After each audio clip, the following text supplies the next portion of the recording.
Why did you stop me from killing her? Tell me while you're still alive. No, I was born with black skin. You were born with black skin? Yes. Interesting. Someone must know something. I wish to learn. Read a book. I would rather have a good conversation. Typical. Selfish. You think like a human.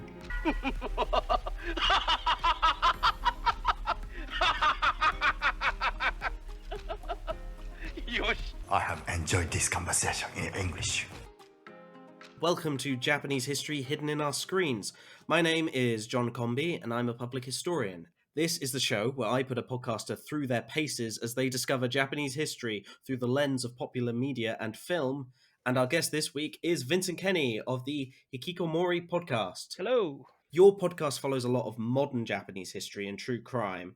So how much are you familiar with medieval and further Japanese history?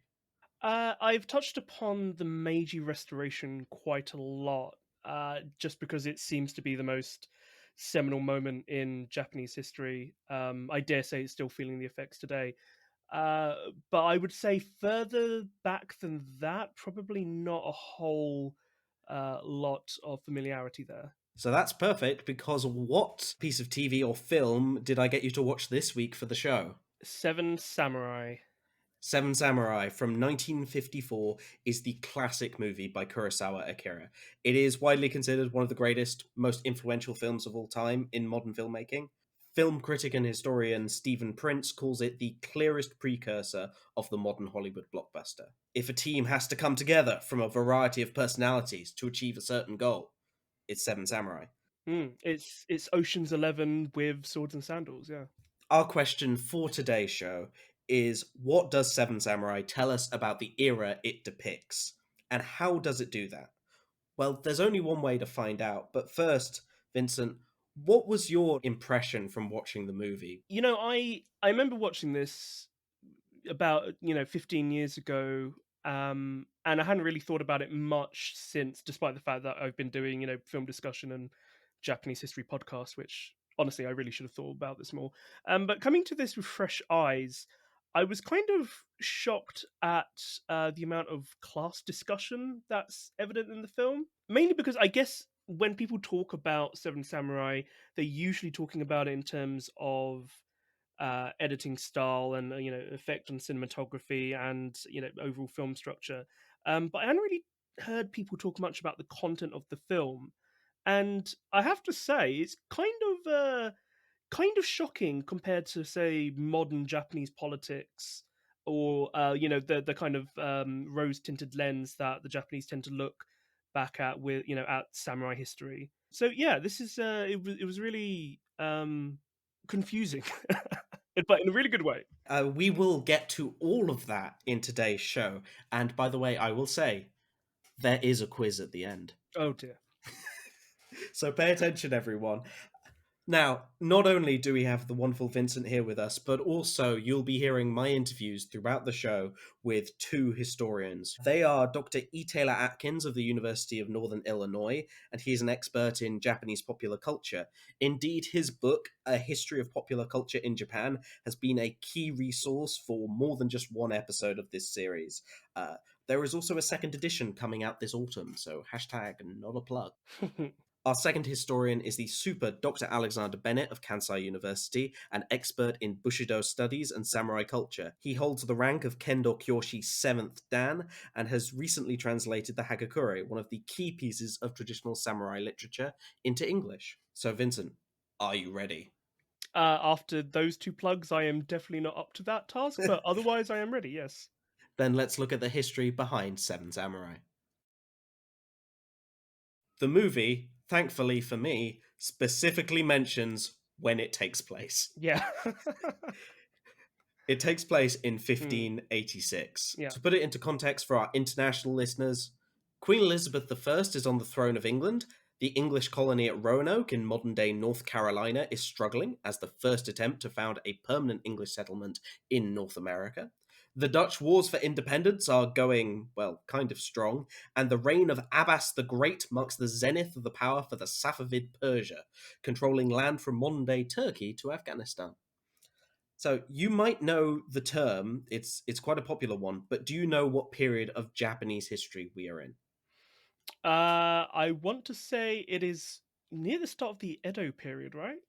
You are so close. Oh dear. Because the Edo period starts, depending on who you talk to, 20 or 30 years after this film is set. So we are in the very famous Sengoku Jidai, Oh, of course. the Sengoku period, which goes roughly from 1467 to 1603 or 1615. It's also sometimes overlaps with what we call the Muromachi period, which is the other big medieval period from the 1300s onwards. Now, Sengoku can be translated into warring states or time of the country at war. Those names are accurate. You've got local lords and warriors, they'd fight against each other, each for regional supremacy. This is also the point where Western countries, such as Portugal, Spain, Great Britain, and the Netherlands, first interact with Japan. It is ended by the unification of Japan by the three key figures who we'll get to later. But essentially, how it all started was the failure of the central government in Kyoto. The government essentially ceases to function. I wonder what that feels like. Yeah, who knows? Political power across Japan has just spread from one local strongman to another, and it would take almost 100 years for any leader strong enough to reunite Japan. And we are right at the end of this period when the movie starts. A small village overhears that they will be attacked by a group of 40 roaming bandits after their harvest, and thus they go to town to try and recruit warriors to protect them. What ensues is one of the best stories of all time, so we won't spoil it too much for you if you haven't seen it. But here's a hint. If you haven't seen it, watch it. You should probably watch it. Yeah, it holds up really well, yeah. It's great. It's really great. Section 1. The events of the Sengoku period. Now, there are three key figures who are also called the three unifiers of Japan. Vincent, do you know any of their names? I want to say Nobunaga. Yes. The guy who replaced him after he was murdered. Yes. And, like...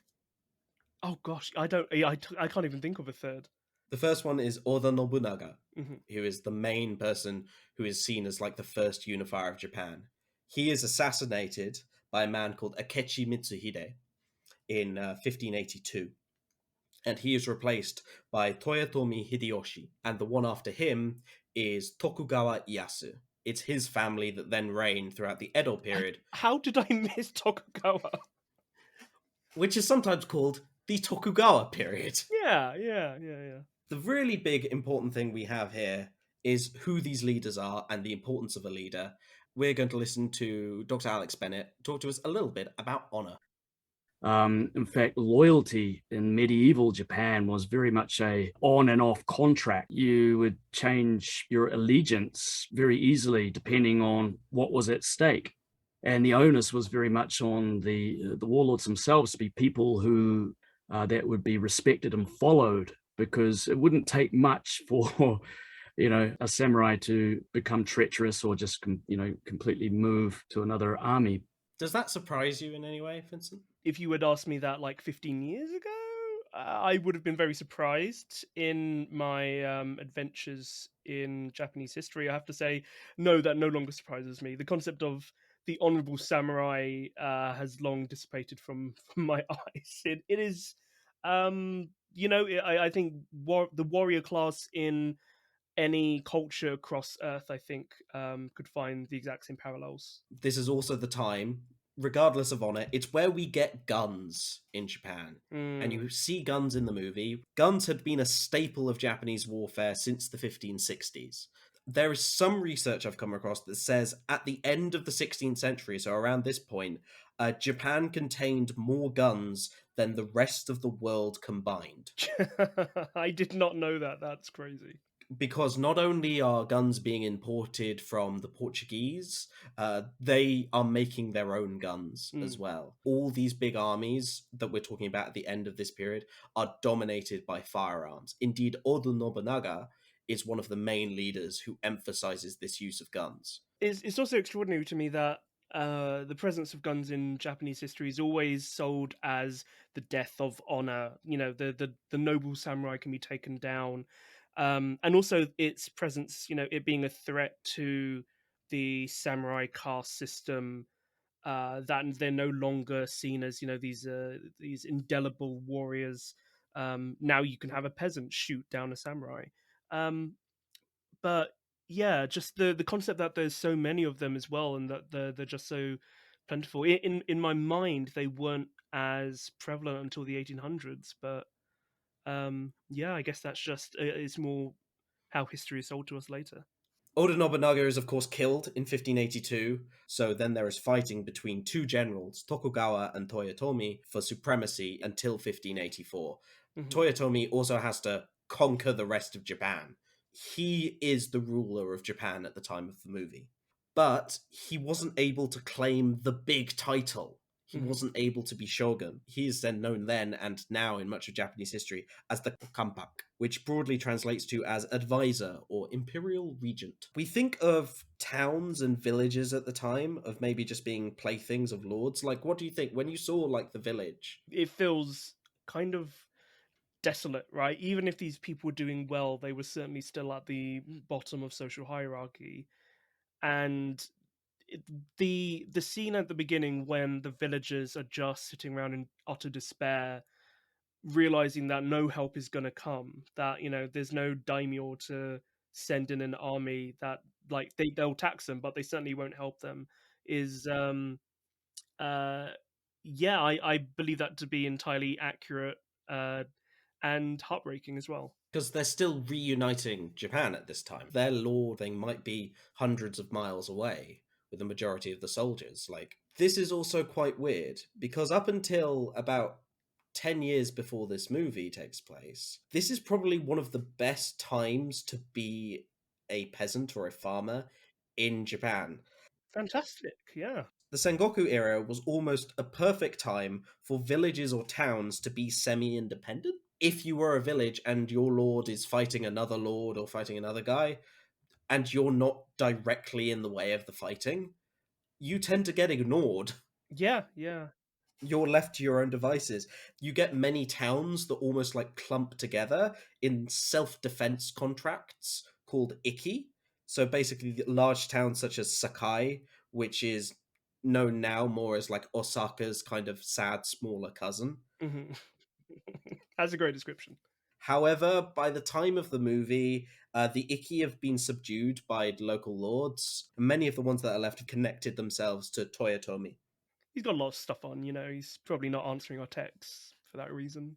But he is sending people round. Okay, so he's more like a bank, yeah. Yeah, because he does a land survey.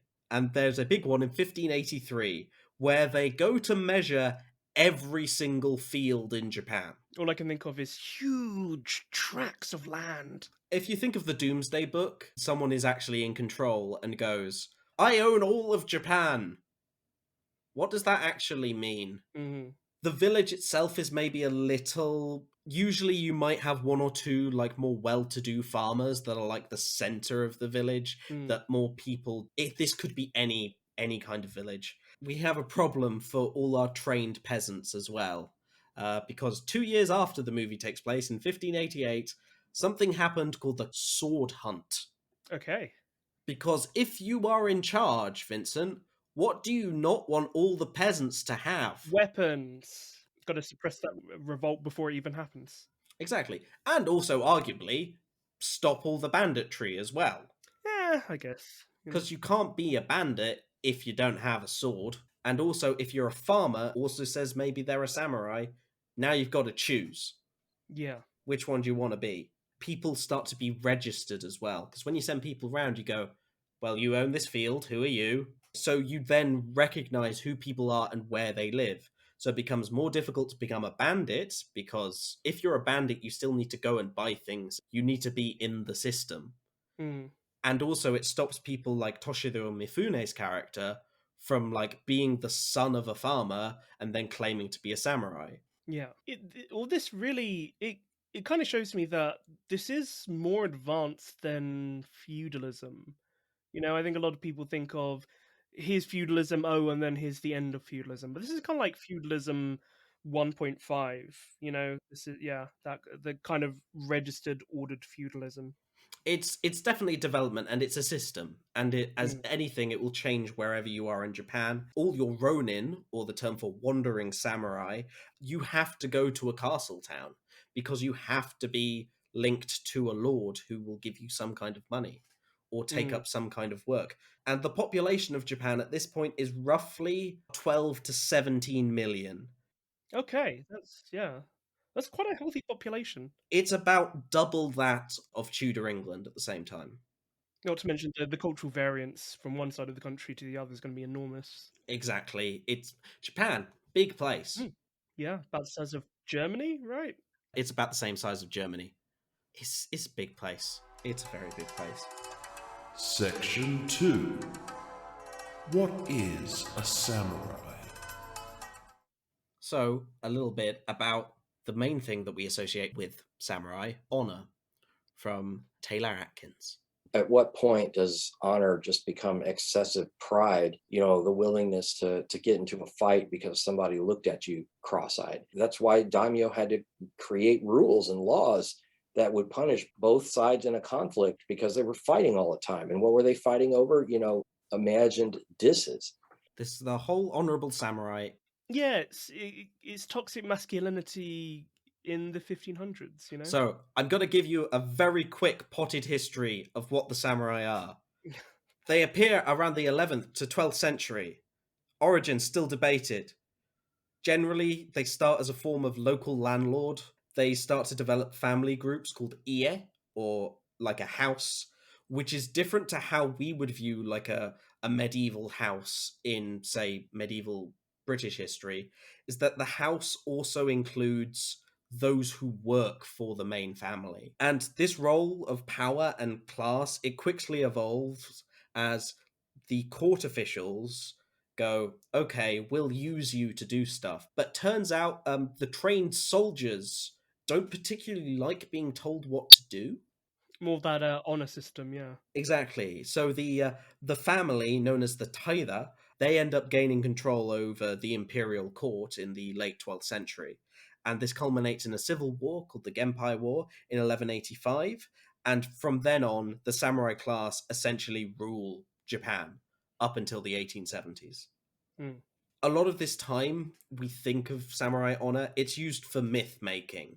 Stories from this time are basically used to enforce what a good samurai is. And now, when we get to the Sengoku era of the movie, the samurai have gone from being loosely controlled groups that do whatever they want, and now they're directly linked, usually to lords that have good relationships with others. We've used the term daimyo quite a lot. Daimyo can just mean lord, and they're samurai too. We're going to hear a bit about that from Alexander Bennett. Within the samurai society itself, there were many, many ranks, and there was a very rigid hierarchy. And the expectations put on each of these levels of within the samurai community were often very different. It wasn't only, within the samurai community itself, but within the various regions throughout Japan. The samurai had very different ideas and ideals and ideologies.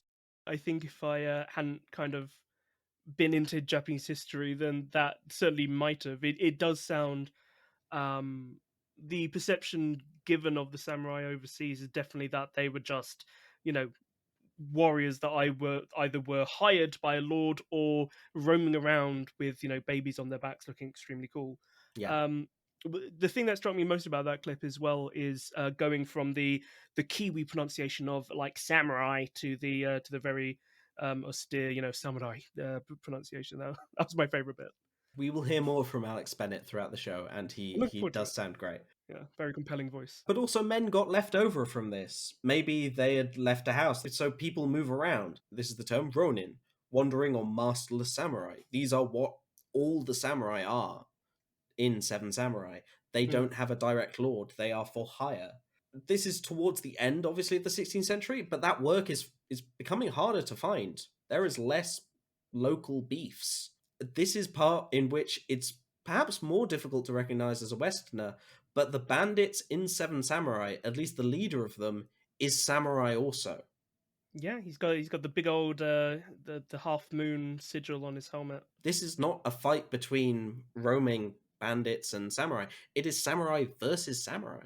And I'm sure for samurai who turn bandits, they're taking what they're owed, in terms of they're not getting a stipend anymore. They just, this is what they do. This is all they know. This is all they've ever been trained for. So why not take stuff?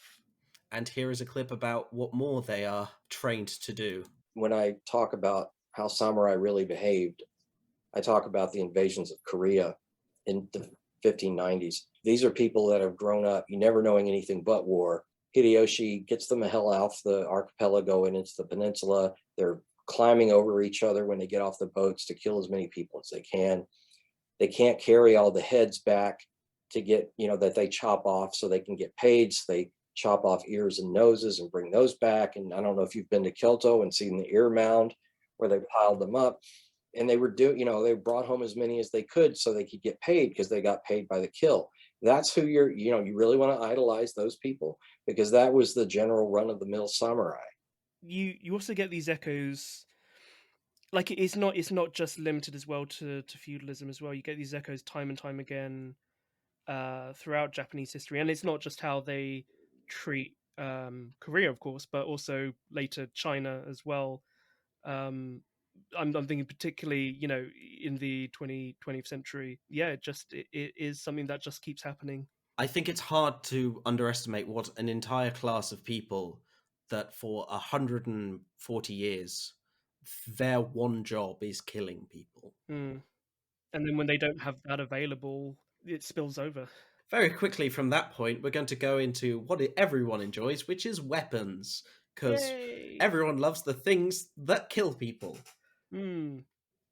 What is the main weapon you think of when you think of samurai? Katana! Exactly. Katana also just means sword in Japanese. Later, they become an emblem of status. You carry maybe the traditional two swords. One is longer, one is shorter. That is referred to as daisho, which means literally big and small. And though they excelled as personal weapons, they became more the specialization of samurai later. Originally, and we're talking 12th century, samurai were trained with the way of the bow and the way of the horse. Those are the two things you're good at. You might have a sword, as an extra thing, but they were mounted archers. Most of traditional stories, from that period, battlefields were seen as individual duels, where you basically had samurai taking pot shots at each other. They would ride around on horses, take turns firing at each other to basically prove their honor and their ability. And this is a traditional Japanese style of bow called a yumi. You see it in the movie. It's wielded by Godobe. God, he shoots it so beautifully as well. But it wasn't until the Edo period, which is the 17th, 18th century, where sword ownership becomes the identifying part of the class, after, say, the sword hunt. Also at the time, there are spears, which are also called yari, or naginata, which is a great weapon because it is a spear, but instead it has a curved, katana blade on top. They look very, very cool. Now we get to something that everyone wants, the ideology of being a samurai. Is there one ideology? Well, that's what we're here to get into. One of the main images we have of samurai comes from later samurai writings. One key one is the Hagakure. It is by a man called Yamamoto Josho Tsunemoto, and it is the format of him recounting stories to a retainer. We're now, again, from Alex Bennett, about the most famous phrase of the Hagakure. Bushido to you wa shinu koto to mitsuketari, the way of the warrior is found in dying. That's always cherry-picked. People writing articles and books and what have you. And it's, it's used as the representative sort of phrase from this, actually what is quite a massive body of work. Well, on face value, it's pretty hardcore, the way of the warrior is found in dying. But now if you read more around it, before and after and what's going on within the text, you can see that, what George was talking about is, so you've got to live your life as if every moment is your last. The book also popularizes the term Bushido, or it's one of the first origins we see the word. Bushido literally means the way of the warrior. And so this book is especially seen by modern audiences as the samurai handbook. The copy I have on my desk literally calls it the Hagakure, the secret wisdom of the samurai. Oh, okay. easy there, copywriters. The problem is that it's a handbook for a very specific time, a very specific place, and a very specific individual. Mm-hmm. First of all, let's get into the time. So this is about 100 years after our Seven Samurai. This is a time of peace. Mm-hmm. This has been a time of peace for 70 to 80 years by the time of this writing. By going onto a battlefield and slotting a few people, and you can't do that anymore, so you've got to show it in a different way. The time of when Hagakure came out was a very important time in the evolution of samurai ideals, when they were looking to redefine the purpose of their existence. And so what Yamamoto Jocho was doing, he was just offering, like any old geezer would do down at the pub, offer you some advice about, what you need to do to sort your out and get on with life. So it's like as historical as, say, I don't know, Plato, talking about the lost city of Atlantis. They were guards and administrators. And the book is a very personal book. This obsession with death, the book is not popular at the time either. Mm-hmm. It is specifically about the domain in which he lived, which is in Kyushu. It's in modern-day Saga. A lot of the time, it is a little bit like this. The good old days, when samurai were real men, as opposed to the young hooligans of today who only talk about sex and money. And hang on a minute. That sounds vaguely familiar. Make Japan great again. Exactly. That's what the Hagakure is writing about. Everything changes over time. It's one thing I want to say is, like, there is no one fixed image. There's no one fixed samurai. The context of Yamamoto Tsunetomo, he was obsessed with death a bit. Mm-hmm. One thing that was very weirdly popular at the time is something called junshi, which originates in the Sengoku era, so the time of the movie, where if your master was killed in battle or murdered, you committed suicide. You had failed him, so you committed seppuku. However, when you're in the 1700s and there's no wars going on, how can I get honor? Oh, I know. Yeah. I will kill myself when my master dies. This becomes so popular, they have to ban it. Like, the central government has to ban it, not once, but twice. They have to reiterate, no, this is not allowed. Oh, boy. Okay. And the main thing is, the writer, he is writing this after this, he's unable to do it when his lord dies. So instead, he does an almost social form of suicide. He becomes a Buddhist monk.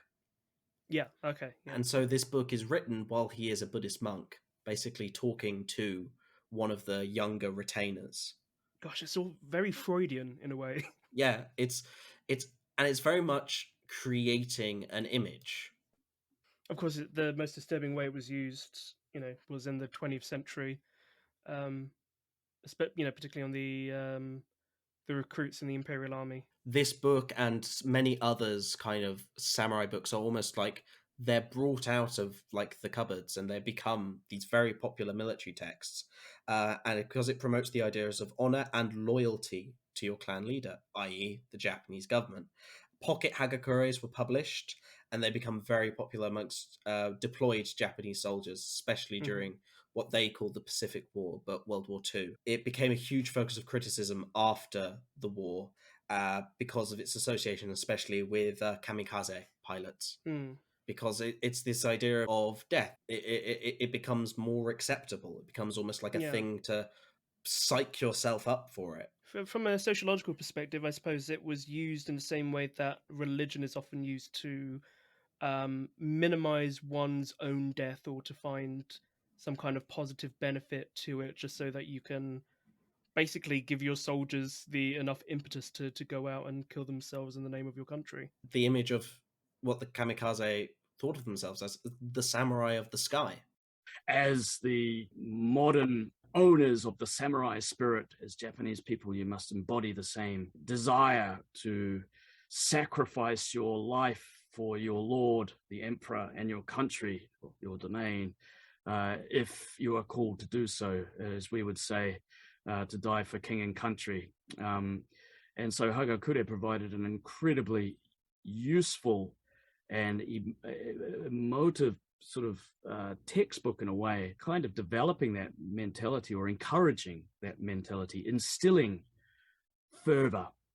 I think it's also worth pointing out as well that this is definitely not unique to Japanese history. You know, for king and country, how often has Britain used just a news story to whip up national fervor for some kind of political gain as well? So it's universal. And it's nostalgia. It's bringing something back. It's going, look at this old spirit. You must imagine it now. This is what history can be used for. History is not just the topic of a fun podcast that you're listening to right now and should review and give 5 stars. In terms of the movie, is the Hagakure is a development of something afterwards, and it's a certain perspective of it. It reminds me a lot of The Godfather, in a way, of mythologizing, putting down this version of a particular social role, and then that kind of creating the social role. Like after The Godfather came out, Mafioso tried to adopt the lifestyle of The Godfather for that very reason. And it becomes a thing that we have these expectations that now when you watch the movie, something like Seven Samurai, that you think is the creator of these expectations, it doesn't. It doesn't do any of these things at all. Section 3. Class conflict and the life of medieval women. Yay, my favourite. I think it's everyone's favourite. At least it should be. First of all, defining class is hard. Yay. Because there's a more solid system in the Edo period, which is about 50 years on, we're going to look at that. And then this is a class system called the Shino Kosho. And you actually mentioned before, Vincent, that you said that these farmers are at the bottom of society. But no. They're actually second. The samurai are on top, but the second layer, according to Confucian ideals, which become popular in Japan around the 16th, 17th century, is that the more you produce for society, the more valuable you are. Mm-hmm. So because you're a farmer, you are growing, you are literally producing things out of almost nothing, you are valuable. Yeah. And then the lower two, which are sometimes lumped together, they're called the chonin. These are the merchants who do almost nothing. They don't produce anything. They trade one thing for another. And the artisans, which do stuff with things that people have already made. Mm-hmm. So these two are at the bottom. And of course, this system is not perfect. It doesn't include everyone. As we've said, within samurai, there are multiple levels of samurai. This doesn't include people like religious institutions or a more common term that people now know when talking about class in Japan, which is the eka, or the untouchables, which would be people associated with death, butchers, etc. These are not within it. But this is the class system that starts to establish itself during the period of Seven Samurai. Mm-hmm. We see the problems of class interaction. We're going to hear a bit about from Taylor Atkins. The thing about the samurai with the peasantry in Seven Samurai is you actually get to see how that relationship wasn't natural at first and how it's created. How they begin to have empathy for one another. And at the time, there is a thing called the Separation Edict. This is sometimes seen as the establishment. This is just after the movie takes place. It's so that class conflict is always there, throughout. Yeah, because they're terrified of the samurai. I also believe that the farmer who chops off his daughter's hair, he does it not just because he's afraid of the bandits taking away his daughter like they did his wife, but also he says he's also terrified of the samurai as well. So he's also hiding her from the samurai. Class is obviously more flexible in a time of constant war, and as we see with Mifune's character, who claims to be one, class who isn't. Yeah, yeah, and I mean, you can be born as a peasant, join a school for swordsmanship, and be you can be in the club, but a lot of the landed samurai are not going to see you as truly part of that club, though. And of course, there are examples and exceptions. So, Commoners learning to sing no theater, daimyo entertaining kabuki actors. Where you were and when you were there were lots of things that could at least temporarily weaken it. the fun bit, but not in the context of the movie, it's samurai relationship time. Yay! Well, kind of. It's the famous scene with Okamoto and Shino. They sleep together, and later her father discovers and beats her for losing her virginity, etc. But the samurai are just kind of like, oh, it happens. I mean, I'm gonna say it does grind the movie to a halt in terms of viewing pleasure, not least because of the slut shaming and so forth. But it's on the eve of a big battle. You're kind of wanting things to kind of continue, and then there's just this man crying and screaming and looking in shock that his daughter would have sex. This is probably one of the main bits of the film that is not particularly accurate. Hmm. Because sex in 16th century Japan is not a huge deal. Yeah, especially like there are parts of the country where women were, would have sex out of wedlock. There was the night crawling phenomenon that, a lot of Japanese pretend didn't really happen, but was going on until the 20th century. The self-autonomy of women during this period, Atkins describes it as basically a downward trend towards the beginning of the 20th century. Yeah. Probably one of the worst times to be a Japanese woman would have been the early 20th century. At this point, generally, sex, as long as it doesn't produce children, is seen as like fine. I don't think there's really any concept of virginity. As you go on and Confucian ethics start becoming more involved, as I said, in the 17th, 18th century, that's where a lot of the more patriarchal parts come in that make women like be deemed as lower. Yeah. If you're a high class woman, you have obligation to your family. But if you're or lower down the class structure, the less it matters. This is the same for like marriage. Unless you're a rich guy, like where there's this big celebration, etc. Most marriages would what we call common law marriages today. There's no ceremony. You just end up living together. And who ends up living together, people don't really care. This clues the same thing for maybe like gay relationships at the time. Japan only outlaws homosexuality in the late 19th century. Yeah, the Meiji government weren't fantastic. No, really. No. But now we can go to samurai marriage. So, for example, what are your concepts of samurai marriage? I'm assuming. Oh gosh, yeah. Well, it would have to be with other samurais' daughters. I would imagine it would have to be of the same class system. The marriage, yes, you are technically only allowed one wife. But the richer you are as a samurai, you are allowed concubines. Hell yeah, we're going into Mormonism. Kind of, yeah. They're not deemed the same level as official wives, Mhm. but their children can inherit. So if Okamoto somehow became a really rich samurai, he could probably keep Shino as a concubine if he wanted to. Her father beating her is probably like, well, that would have technically been his right to, but it's much messier than the film implies that this is some kind of moral standing that everyone is held to. Occasionally, especially in the later periods, samurai would marry the daughters of wealthy merchants, and the merchants would forgive their debts because samurai were not allowed to get involved in doing like business. So they would get in huge amounts of debt. Yeah, and it led to a lot of tension towards the end of the Tokugawa reign, right? With all the merchants being a lot more financially stable than the samurai. It became a mess. It might have been looked down upon, but this kind of sexual relationship would be seen as totally normal. Yeah, at the yeah, time. absolutely. Yeah, and at the same time, they kind of want Kurosawa kind of wants both to have his cake and eat it, because he definitely does sexualize Shino in a couple ways, um, and then kind of moralizes about it later.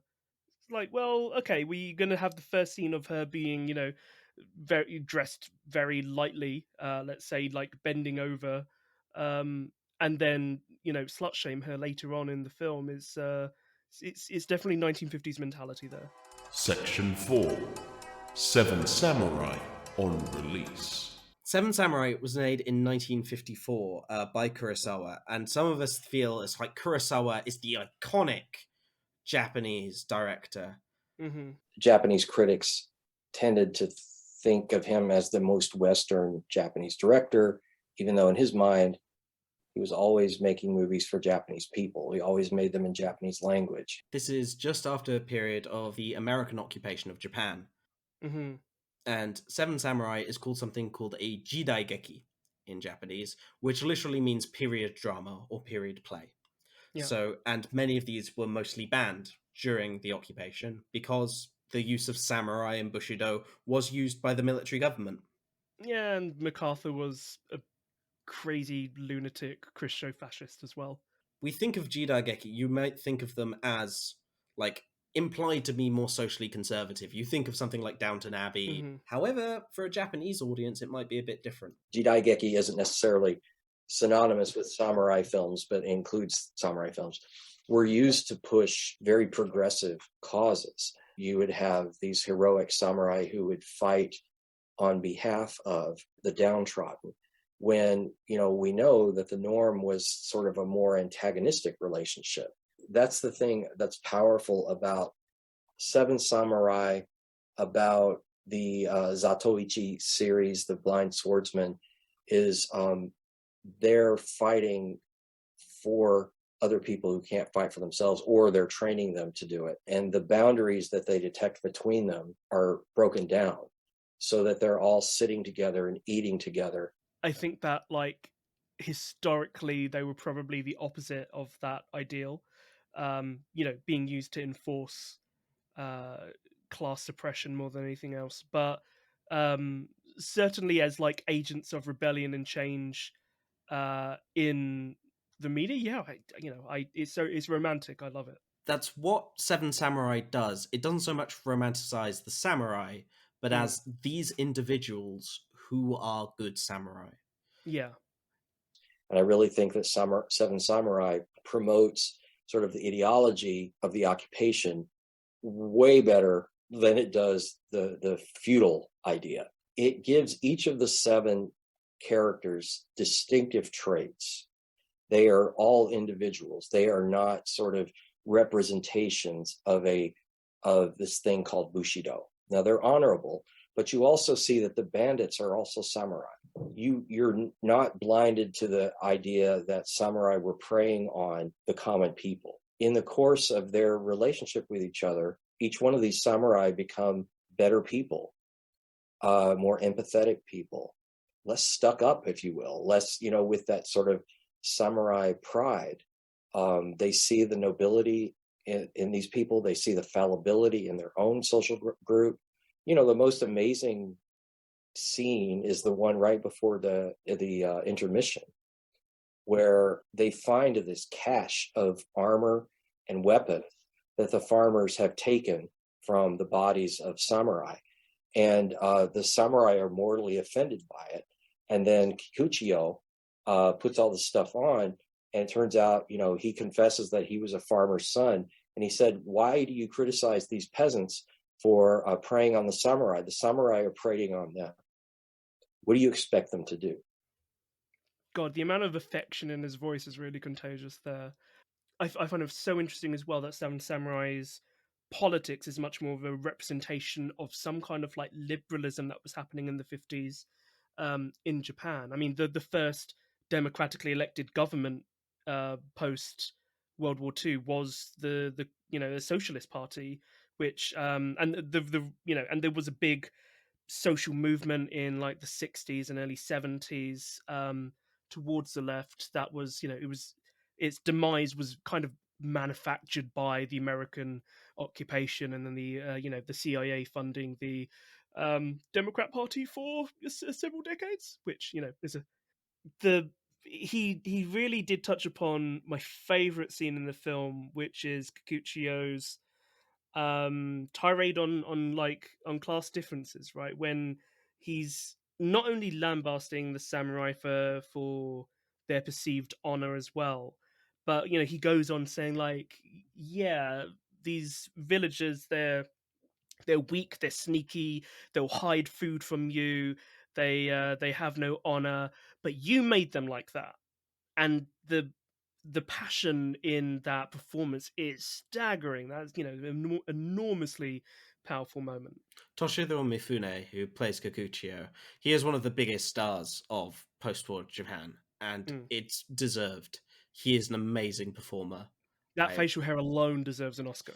We have come to the end of Seven Samurai, a movie that historically is complicated, but actually, I'd say surprisingly accurate. Yeah.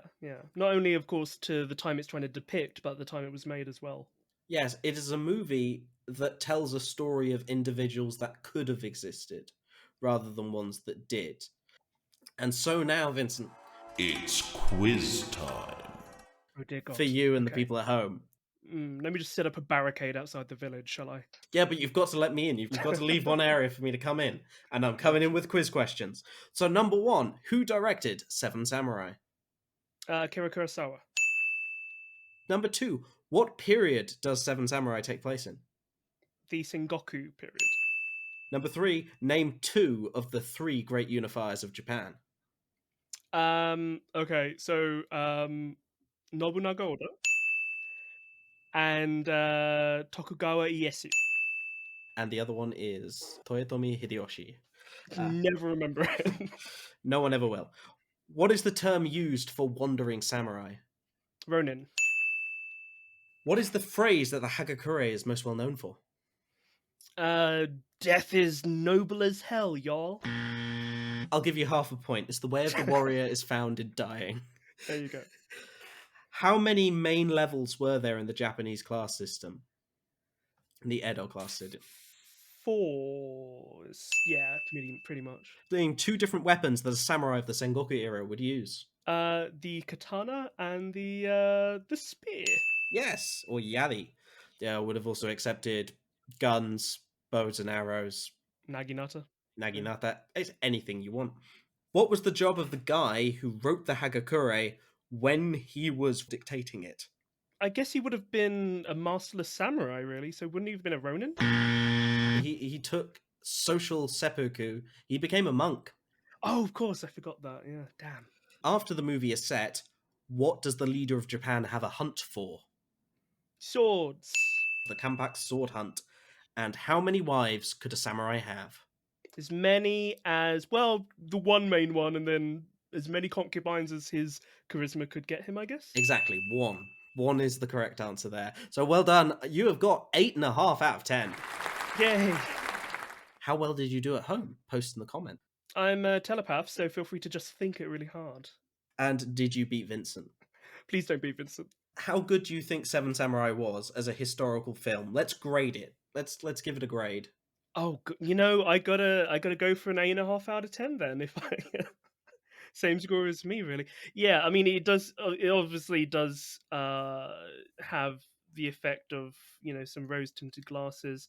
I would say a 7 out of 10, but I mean that in a really good way.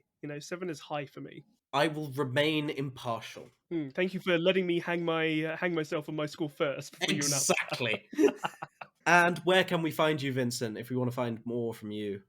I do a couple of podcasts. I do Hikikomori podcast, which is about Japanese historical storytelling, more modern history than anything else.